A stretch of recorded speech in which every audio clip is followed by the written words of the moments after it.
Welcome to the Tech Egg. Don't get scrambled. Enjoy the video. Park on level ground, set the parking brake, and place wheel chocks at both rear wheels. Work with the engine off and the negative battery terminal disconnected to prevent airbag or sensor faults when unplugging connectors later.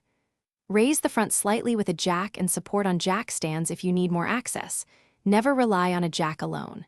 Gather a 10mm socket, 7mm socket, trim tool, ratchet, extension, flat screwdriver, and safety glasses before starting so you do not stop mid. Open the hood and remove the 6 top bumper bolts using a 10mm socket and extension, keeping bolts organized by location. Move to each wheel well and remove 8 plastic clips per side by prying the center pin with a trim tool, then remove the liner screws with a 7mm socket. Unbolt 2 10mm bolts behind each fog light, gently pull the fog lights free, and disconnect the fog light connectors. Label connectors to ease reassembly and prevent miswiring.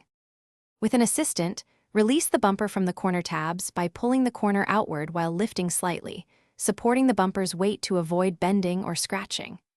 Check for hidden clips along the bottom and behind the grille. Remove any remaining fasteners before attempting to fully detach the bumper so you do not damage tabs. When reinstalling, align tabs, replace any damaged clips, reconnect fog lights and sensors. Tighten bolts finger tight, then torque to manufacturer specs, typically around 18 Ft.